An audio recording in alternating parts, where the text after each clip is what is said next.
the mission now is to take this apart again and see if I can get this to work with some other memory chips.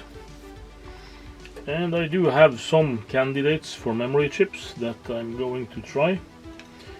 And I'm going to see if I can reach the memory chips without taking everything apart. So I will see what I can be able to lift here, and this I have to take out. That's no question about that.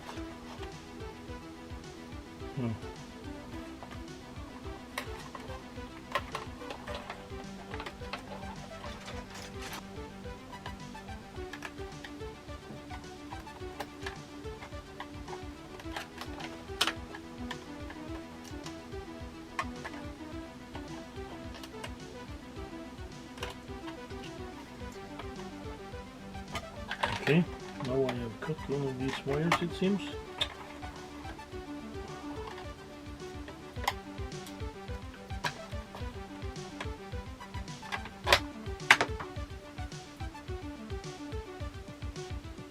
It's this wire here, and it was probably soldered onto to this pad here. I have to fix that. This is probably just light or the reset button.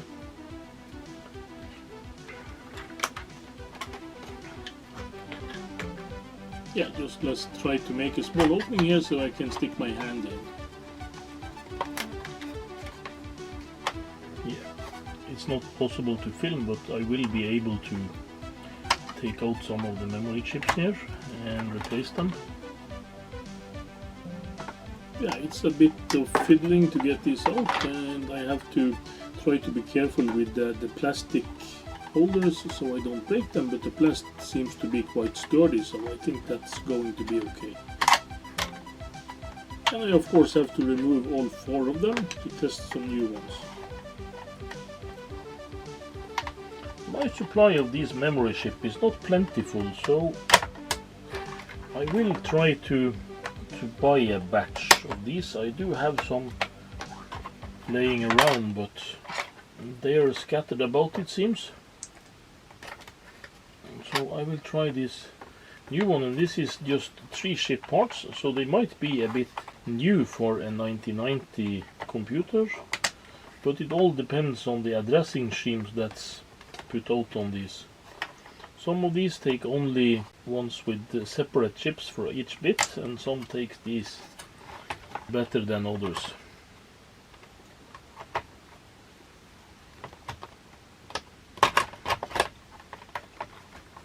Let's see if I can get this down again. That one we probably should have lifted from the start.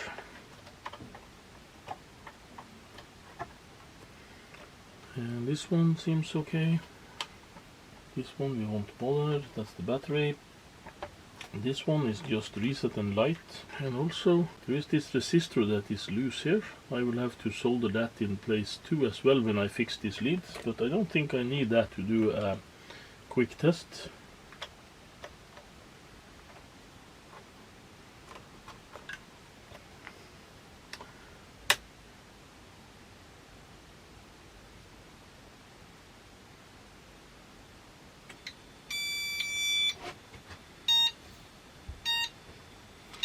Now the screen is impossible to read in this light, but it's still counting 448 kilobytes.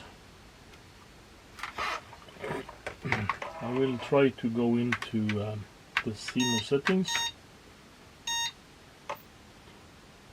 Yeah, it just turned itself off.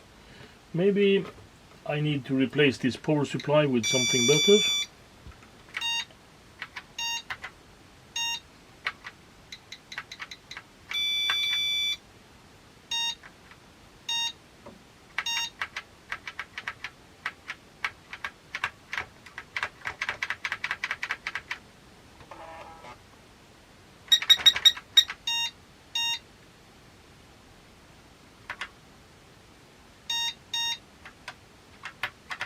This keyboard is not fully working. I I'm going to try to put in another keyboard with a PS2 connector and see how that goes. This is just an IBM membrane keyboard from back in the day. These used to be popular, yeah, in the from 1998 I think to something around 2000 and maybe 4 or 5 they disappeared. But this is branded IBM, and I do have the exact same keyboard as Lenovo, of course.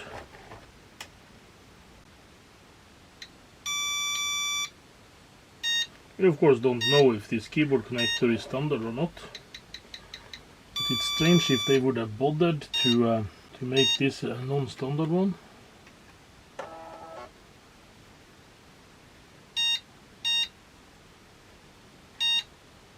Oh, it seems to work just fine. Run XMO setup. And this is some neat chipset setup program main menu. And I just think I will see if I find some way to reset anything.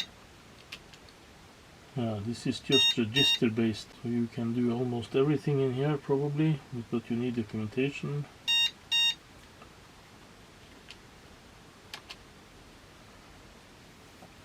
And here it is, memory configuration enabled, bank 0 enabled, DRAM type 1 meg. Okay, so there are some settings here, some really strange settings. I can set the wait states. I set one wait state on the memory, and all the shadow is disabled. Yeah.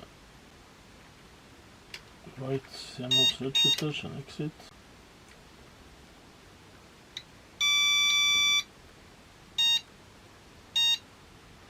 Now it just registers 64 kilobyte, and then it goes up to 448, so it's the same as it used to be.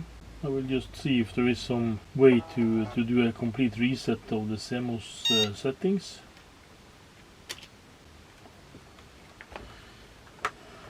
And here it says base memory size 64K without being any way to...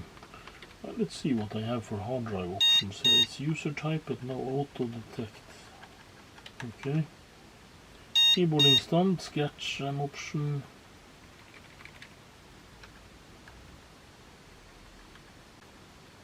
I don't know why this beeping is so terrible, but it really is. It's really annoying. Right, CMOS settings and exit.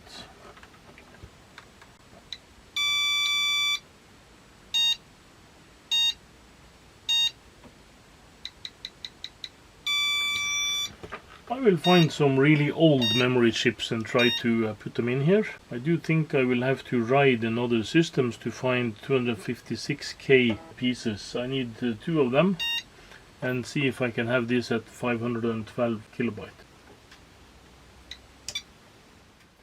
Yeah, and to get this I go down to the bunker. I know I have a huge catch of these things laying here, and I know of one batch that is easy to get.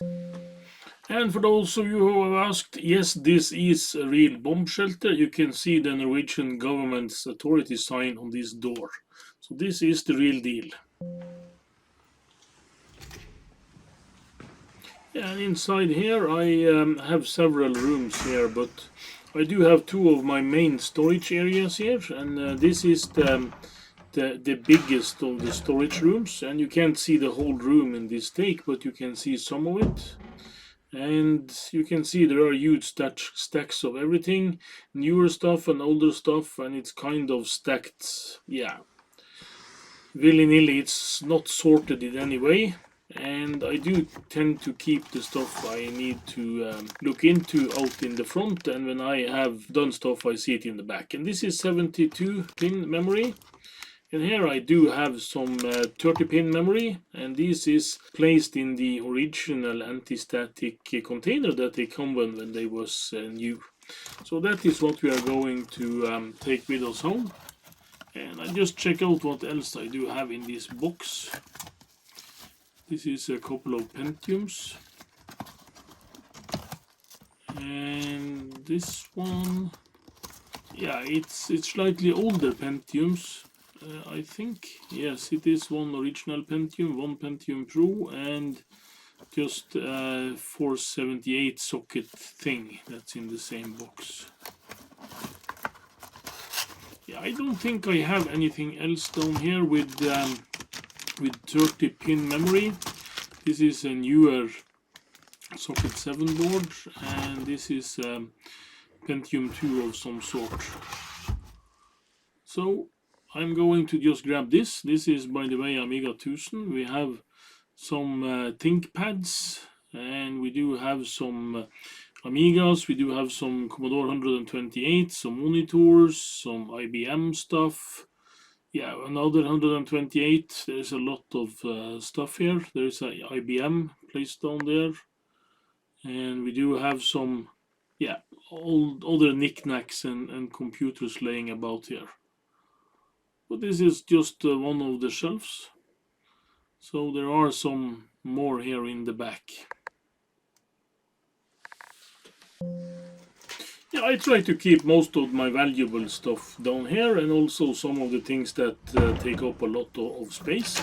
This is a very nice storage area. It's dry, and it is of course secure. It is behind several locked doors, and it's also in a downtown area where there, yeah, people can drop by here and get in, but it's an office building with a lot of traffic in the daytime and some alarm systems in the night. Yeah, I try not to damage the plastic when I cut open this, because this is an original container that used to ship with 30 pin memory sticks. I remember back in the day we often got these containers, or we even got bigger boards. Because when you was in the 486 areas, you always had 4 or 8 of these chips in one computer, and there was of course a lot of them about.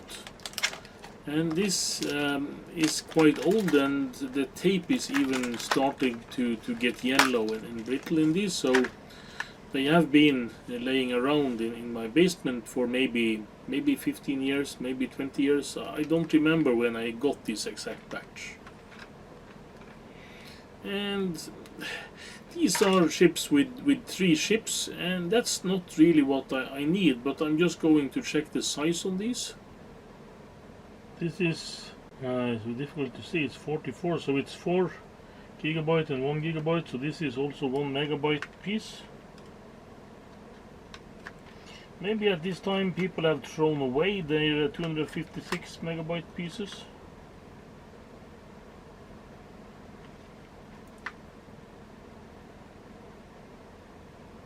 No, they have not. This is 256, so I'm going to try to use 2 of these. I have actually 5 and they look identical. And of course we need 2 and a pair in this machine, but that will get those into the goal we have set. I put this keyboard away, unplug it. I do just lift this one and try to pry out the memory bars, sticks, or what you call them, like so. This is still the plastic holders that's originally in here, and can they be trusted? I'm not so sure. And of course these sticks has never been tested by me. As you saw, we just grabbed them from the bunker.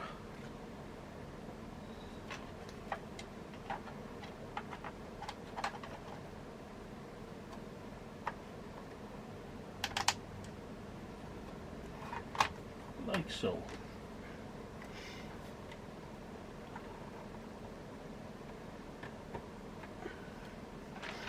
And we are ready for a new test.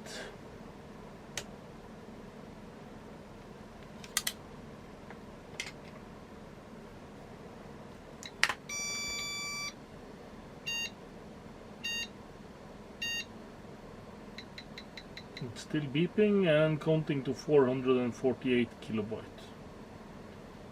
So it's exactly the same. I'm going to try something extreme here now. I'm going to to first try to load this memory in the other bank, or first I'm going to try without these memory chips.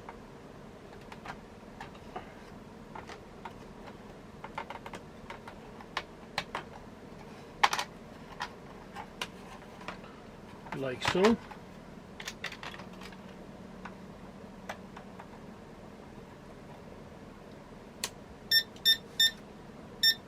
And then it's beeping like it should with no memory.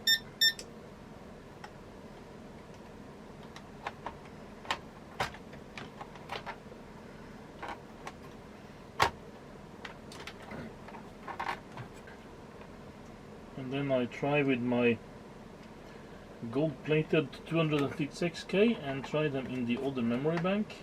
You probably know this already, but a 386 and 286 share the same setup of the data and memory buses.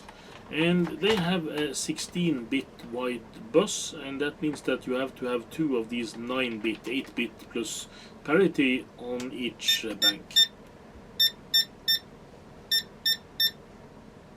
Yeah, and then it's also beeping, so it expects to find the memory in all the banks.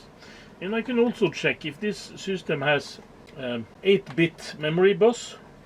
It doesn't have, but if the chipset do have, then I will just try with one memory stick, but it should beep at us like they did now.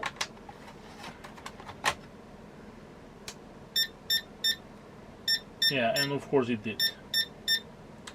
So that means we do have a serious issue with this computer. And what do we do with that? I honestly don't know. So I'm going to remove all of this here now, just to get to the motherboard again. Oh, this I can leave in. Okay, but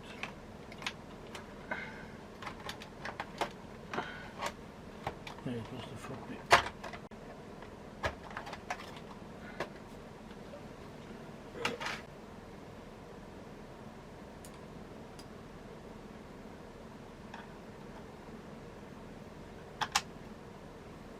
Like so, and this was the way they was when they was not beeping.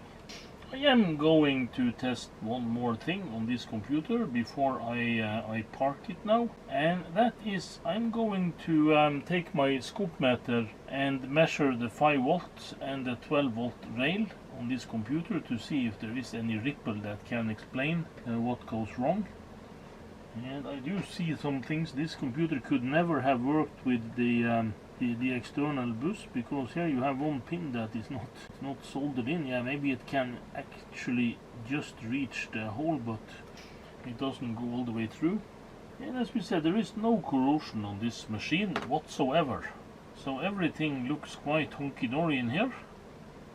So if anything has happened to this computer, it probably is something with the memory decoding, or maybe some buffers or some flip-flops, and you do have some buffers here. But as there is no schematics for this, I have to hunt for the schematics for the 82C812 and 82C206 and the other chipset pieces on this motherboard to see if I find something similar. Because otherwise there is really no way of knowing how this is coupled together to do something like this. And of course the memory bus and all other stuff in here is kind of the same with any computer, but this stops at a specific point, 440 kilobytes, and it can be something with the memory decoding. It can be one address pin that is left out. The data pins are of course okay, otherwise it would not have it would not have counted up and not beeped at us or anything. So we know that the data bus is okay. The problem lies with the address bus. Yeah, so I'm just going to put this back in, and this of course should be as completely mounted as it could.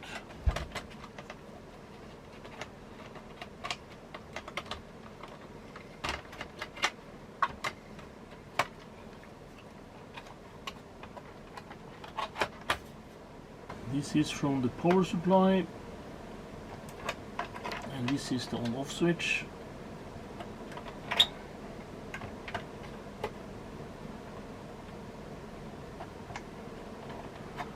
This was for the display driver circuit. Maybe I should have put this in first, put this in case like so. Yeah, and I do know that I have the signals down here on this pin here. So I'm just going to measure with the scope meter down there.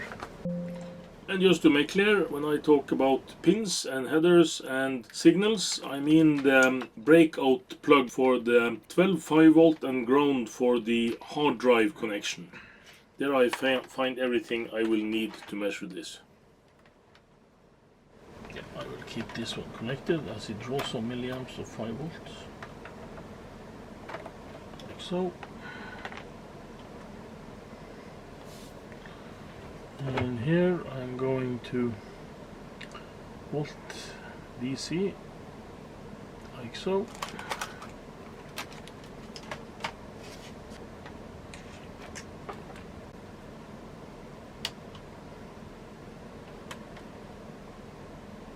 It measures 4.95 volts. Counts of memory. I can see no ripple at all. At least there is not something that is noticeable. I can just take it and put it on volt AC. Then I do have a center line, like so. Yeah, and even with the AC settings, and I'm also decreasing the voltage per division setting so that I will get an enlarged picture. I can't see anything that should, in any way say that this is not a good stable power supply, and it's less than 100 millivolt fluctuations at any point on this. It's just under 100 millivolt that is the ripple on the 5V, and of course the 12V is not used at all. 11.95 volt and 0.00 RMS ripple on top. So nothing, but the 12V was not loaded anyway, so there really is not much to it. I can of course check here what the screen says. Of course I haven't connected the screen, sorry. I will I will of course try to reconnect the screen to see if there is any difference on the ripple. Sorry for that.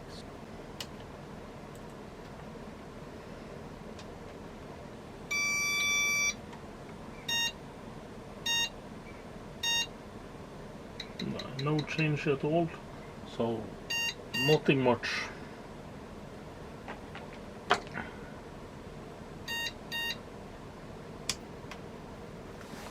So where do we go from here? I'm really not sure. I'm tempted just to pack this back in a box and leave it there. If anyone here want to take on this as a project or need the parts, feel free to be my guest. The only thing I do think I need from this computer as it is here is this floppy drive. All the other things I probably won't need to any of my projects. So sorry for the poor outcome, but you can't win them all. And if some of you have an idea or want me to look into something here, I of course would do that in a follow-up. So please leave a comment if you have something to input to this. So sorry for not winning this one, but hope to see you again in my next episode. Thanks for watching. Please hit like and subscribe as it will help me out a great deal. See you in the next one.